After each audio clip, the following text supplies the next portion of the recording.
Desde La Habana, Cuba, le doy la bienvenida a este viernes 21 de mayo de 2021. Soy Gretel Romero y es un placer acompañarles durante los próximos 27 minutos. Con los titulares, comenzamos. Presidente de Cuba, Miguel Díaz-Canel, ratificó el apoyo de la mayor de las Antillas en el enfrentamiento a la COVID-19 a los Estados miembros de la Unión Económica Euroasiática. Al intervenir en la reunión del Consejo Económico Supremo del bloque, el mandatario repudió también las medidas coercitivas unilaterales contra los estados. Más de 1 millón de cubanos ya han recibido al menos una dosis anti-COVID-19 como parte de la Estrategia Nacional para contener el impacto de la pandemia. Este viernes el Ministerio de Salud Pública confirmó 1.197 nuevos positivos a la COVID-19. Grupos antibloqueo a Cuba, Puentes de Amor y Nemo acompañan la campaña de Codepin Women for Peace y otras entidades para apoyar la vacunación contra la COVID-19 en la isla. En esta emisión ofreceremos declaraciones de uno de esos grupos de solidaridad.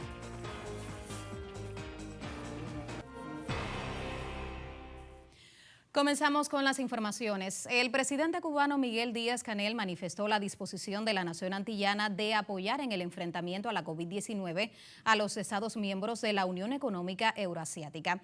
Al intervenir este viernes en la reunión del Consejo Económico Supremo Euroasiático, el mandatario reiteró el compromiso de Cuba con el bloque en su condición de Estado observador, decisión aprobada en el último encuentro del Consejo el 11 de diciembre de 2020. Las relaciones económicas, comerciales, financieras y de cooperación con los Estados miembros de la Unión resultan mutuamente beneficiosas y estamos dispuestos a colaborar en todas las prioridades de la Comisión Económica Euroasiática para el año en curso. El Plan Conjunto de Colaboración 2021-2026 para la implementación del Memorando de Entendimiento entre el Gobierno de la República de Cuba y la Comisión Económica Euroasiática del 31 de mayo de 2018 se inserta en ese objetivo.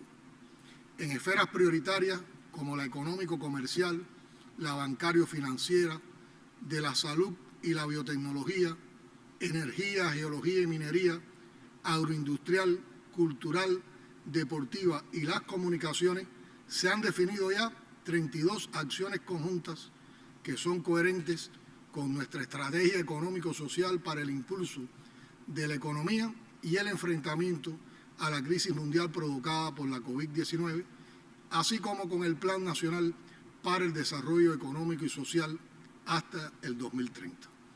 Durante su discurso, el también primer secretario del Partido Comunista de Cuba repudió la imposición de bloqueos y otras medidas coercitivas contra los estados, violatorias del derecho internacional y la Carta de Naciones Unidas.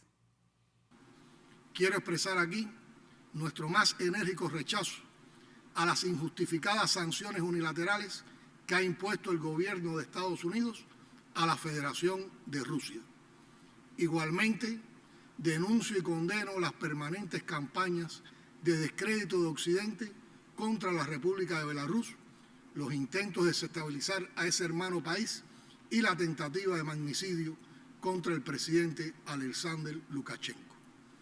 Cuba, que sufre un criminal cerco económico y financiero hace más de 6 décadas, agradece a los países que integran la Unión Económica Euroasiática el permanente rechazo a esa política genocida del gobierno de Estados Unidos, que ha recrudecido a niveles sin precedentes, incluso en las condiciones excepcionales derivadas de la pandemia.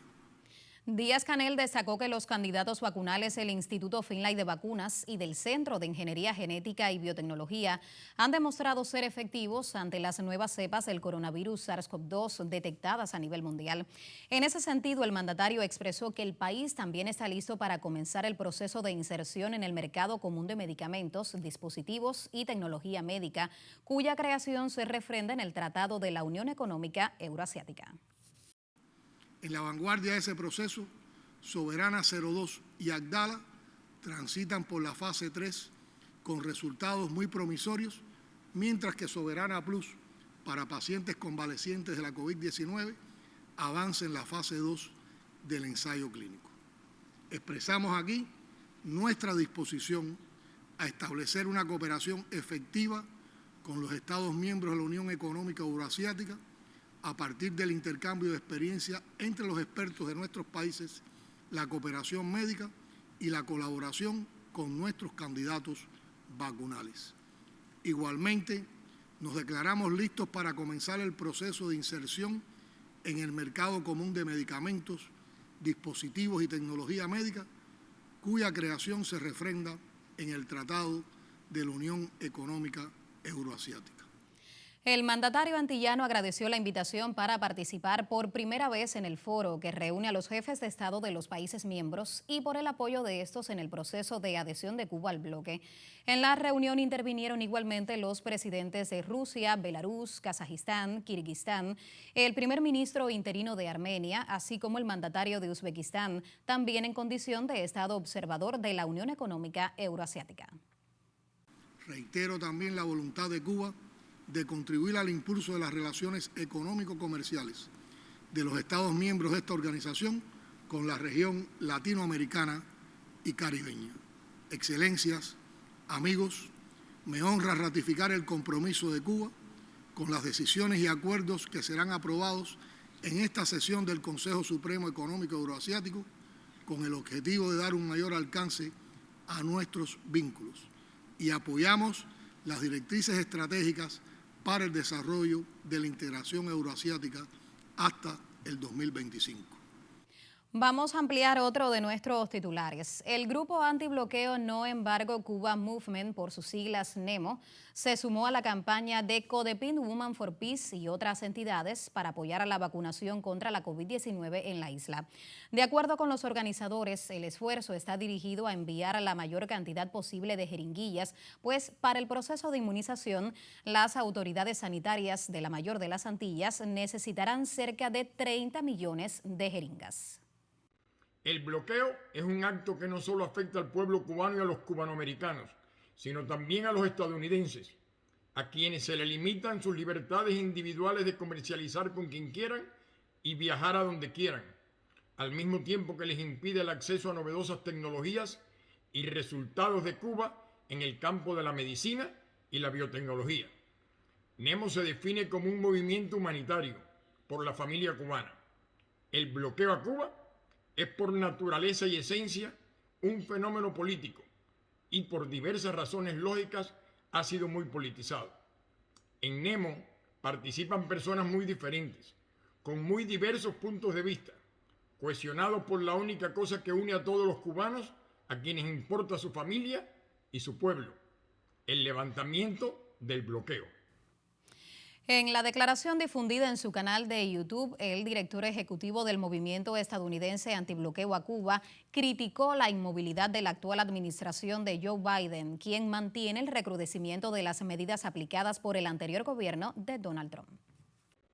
NEMO denuncia inequívoca y firmemente la inactividad de la administración Biden respecto a la situación actual del pueblo de Cuba en medio de una feroz pandemia. El incumplimiento de las promesas de campaña de Joe Biden y Kamala Harris, así como la irresponsabilidad del Departamento de Estado o Ministerio de Relaciones Exteriores de los Estados Unidos, que lejos de cumplir con el mandato de sus votantes para mejorar las relaciones con los países vecinos, se ha dedicado a publicar informes incompletos, inexactos y parcializados, que dificultan aún más las relaciones entre Cuba y Estados Unidos. Al mismo tiempo que no se ha revocado una sola de las 242 medidas adicionales que Donald Trump agregó al bloqueo, Biden parece estar coqueteando con la ultraderecha cubana trumpista que no votó por él y jamás votará por ningún proyecto demócrata, en vez de escuchar la voz de la mayoría de los cubanoamericanos que le apoyamos confiados en que podría ser algo bueno, no solo por Estados Unidos, sino también por las relaciones con Cuba. Hacemos la primera pausa en esta emisión de Cuba Noticias. Al regreso hablamos sobre el enfrentamiento de la isla a la COVID-19. Siga con nosotros hasta el final de la emisión.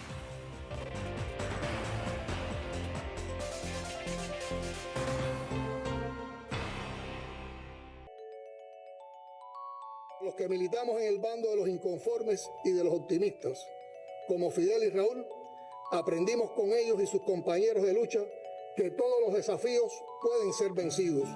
Los cubanos estamos demostrando otra vez que sí se puede. Hay un componente que está en el ADN cubano, en la mezcla magnífica de etnias e historia de resiliencias continuas de la que emerge esa dulce palabra cubano. Gracias, Cuba. Siempre será un honor estar a tu servicio, patria amada.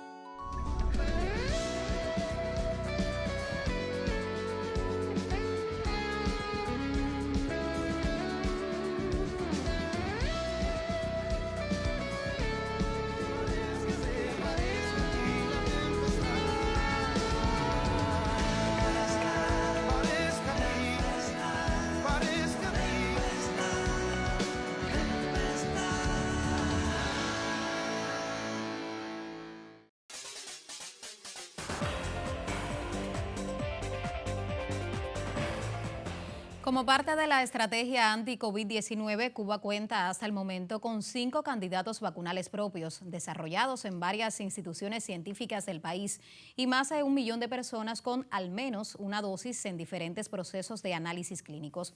Pero, ¿qué resultados han arrojado hasta el momento los estudios de intervención con estos candidatos? ¿Qué % de inmunogenicidad logran aportar al organismo Soberana 02 y Abdala? El siguiente trabajo nos acerca a este y otros resultados del comportamiento de los estudios de intervención en el país. Cuba llega a casi la mitad del año 2021 con 1.115.335 habitantes que poseen al menos una dosis de los candidatos vacunales Soberana 02 o Abdala. Este estudio ya concluyó la inclusión de todos los voluntarios que estaba prevista. Por tanto, estamos ya en segundas y terceras dosis y fue excelente. Ese estudio se hizo en una parte seleccionada de los trabajadores de la salud de Biocuba Pharma, de La Habana y de las provincias orientales de Guantánamo, Granma y Santiago. La directora nacional de Ciencia e Innovación Tecnológica del MINSAP puntualizó que a medida que se avanza en los estudios de intervención, aumenta la complejidad en cuanto a números y organización. En el caso de los ensayos, ya Abdala terminó las 3 dosis. Y Soberana está por terminar. Pero bueno, todavía sigue incluyendo, le quedan unos días, pero ya por su cronograma totalmente cumplido, exactamente. El estudio de intervención ya fase 2 y 3. Pero la intervención que está empezando, la intervención sola con los grupos que hemos comenzado, que son trabajadores de la salud, y ya una parte de la población de La Habana, que fue la primera que estaba puesta en el cronograma, eso ha demandado alrededor de 1.117 sitios de vacunación. Casi 10.000, 9.000 y tantas personas en los sitios. Pero, ¿cuán seguros han sido en este proceso los candidatos vacunales cubanos o cuánto ha determinado que se haya autorizado la intervención del candidato vacunal Soberana 02? Si ustedes ven el gráfico, y ella lo explicó la semana pasada, cuando se compara los resultados de la vacuna con el panel de convalecientes, vemos que después de administrada la segunda dosis, más del 76% de los sujetos ya incrementan 4 veces sus títulos iniciales. Eso es lo que llamamos seroconversión, y eso debería tener relación con la respuesta clínica, es decir, con la protección que la vacuna brindaría. Pero después de la tercera dosis, esto se incrementa por encima de 90%. Abdala, por su parte, concebida en el Centro de Ingeniería Genética y Biotecnología del país, logró completar su esquema de 3 dosis en la tercera etapa de análisis con 48.290 sujetos de las provincias orientales, Santiago de Cuba, Granma y Guantánamo. Ya está próxima a culminar. Está inmersa también en la población de riesgo. Estamos vacunando prácticamente con la tercera dosis a casi todos los trabajadores de la salud de la capital y otros grupos de riesgo, y además se suma ahora esta intervención sanitaria en estos 4 municipios. Ha sido grande para La Habana, pero lo hemos sobrepasado, y yo creo que con la experiencia que ya hemos adquirido va a ser mucho mejor esta segunda y tercera etapa que hoy nos espera. Y autoridades sanitarias de Cuba reportaron hoy 1.197 personas diagnosticadas con el virus SARS-CoV-2, causante de la pandemia por la COVID-19, y 9 fallecidos por complicaciones asociadas a esta enfermedad. Con estas cifras, el total de casos confirmados en esta nación caribeña desde marzo del pasado año asciende a 130.543 y 849 los decesos, según puntualizó el doctor Francisco Durán García, director nacional de epidemiología. El especialista del Ministerio de Salud Pública añadió que permanecen hospitalizados hasta el momento con el virus 6.874 pacientes. Seguimos hablando de la situación sanitaria en el país. La provincia de Santiago de Cuba continúa con altas cifras de pacientes contagiados con la COVID-19. Ante la compleja situación, las autoridades de la provincia llaman a extremar las medidas de protección y a la disciplina con los protocolos establecidos. Muy comprometida es la situación epidemiológica de Santiago de Cuba con un escenario que muestra dispersión de la COVID-19. En los últimos 15 días, el aumento de las cadenas de contagios alcanza máxima expresión, por lo que se refuerzan las medidas sanitarias. Nos duele conocer de números de enfermos graves, críticos y fallecidos en Santiago de Cuba. Se tienen en cuenta, sí, porque es la vida de los santiagueros. Pero si preocupadas y ocupadas están las autoridades para proteger a las familias, es obligatorio pensar en la salud individual, en la de los niños, ancianos, generaciones todas. El crecimiento marcado de la transmisión se debe a las indisciplinas de la población, violaciones de protocolos en centros estatales identificados, en las viviendas, pues preocupante es el número de familias contagiadas. En lo que va de mayo, Santiago de Cuba ha vivido momentos tristes de la pandemia. Los pronósticos, según los especialistas, serán más críticos, dado que seguirán aumentando los casos confirmados. Entonces, cuidemos de quienes no han enfermado, de los nuestros que padecieron la enfermedad y actualmente sufren de secuelas. Cooperemos todos en el enfrentamiento a la epidemia. Pasamos ahora a conocer el pronóstico del tiempo en el país. Un placer saludar a la máster en ciencias, Ailín Justiz. Ailín, ¿mejora el tiempo en las próximas horas o seguiremos con lluvia? Bueno, gracias primero por la bienvenida, un placer inmenso compartir contigo. Pues sí, todavía se mantienen favorables las condiciones meteorológicas para las precipitaciones, aunque de manera gradual van a ir disminuyendo en lo que resta de esta jornada y también este próximo sábado. Primero quiero mostrarles en una imagen de satélite cómo es abundante la nubosidad en nuestra área geográfica y sobre todo hacer una breve reseña de a qué se debe. Y es que la inestabilidad en nuestro territorio ha estado relacionada en primer lugar con la presencia de una vaguada que está justamente sobre el extremo más oriental de Cuba y allí ha estado generando chubascos y hasta tormentas eléctricas. Las lluvias han llegado a ser fuertes específicamente en el municipio de Baracoa, con acumulados que han llegado hasta los 230 milímetros de precipitación. Una lluvia bastante fuerte y con un acumulado bien significativo, sobre todo en el rango de las 24 horas. En el resto del territorio nacional también hay abundante nubosidad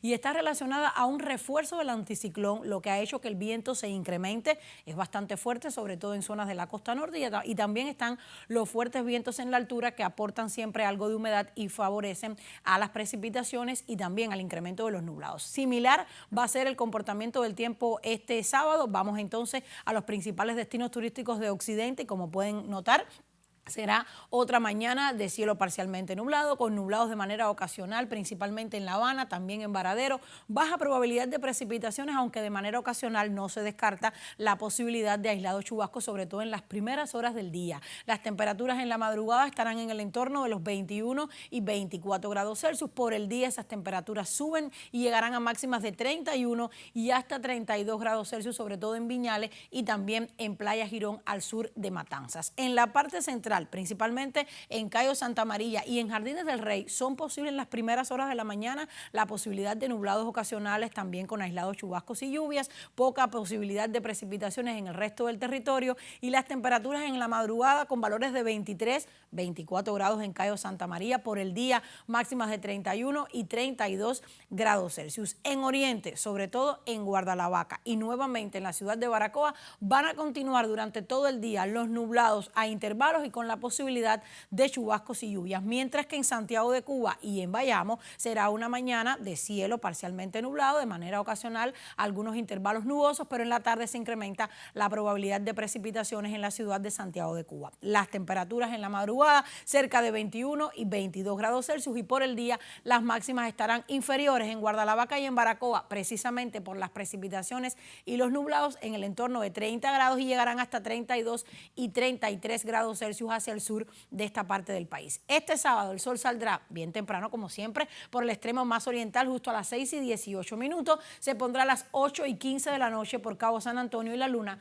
sigue su fase de cuarto creciente. Así que ya usted sabe, otra jornada con abundantes nublados en toda Cuba, pero las lluvias concentradas en la región oriental. Nosotros regresaremos el lunes con más informaciones. Hasta entonces, como siempre, tenga una excelente jornada. Muchísimas gracias, Ailín. Te esperamos entonces. Buen fin de semana. Vamos a hacer ahora la segunda pausa en Cuba Noticias. A la vuelta tenemos información del ámbito deportivo y cultural. Siga con nosotros.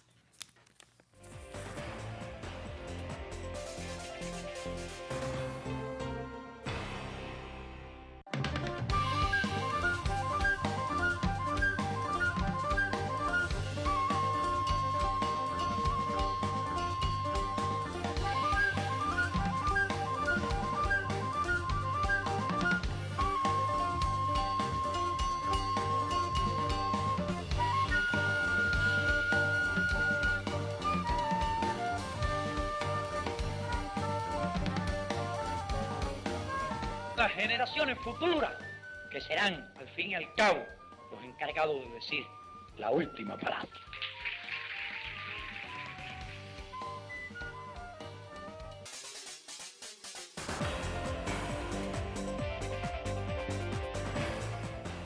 El presidente de la República de Cuba, Miguel Díaz-Canel, realizó una visita a la Universidad de Ciencias de la Cultura Física y el Deporte Manuel Fajardo.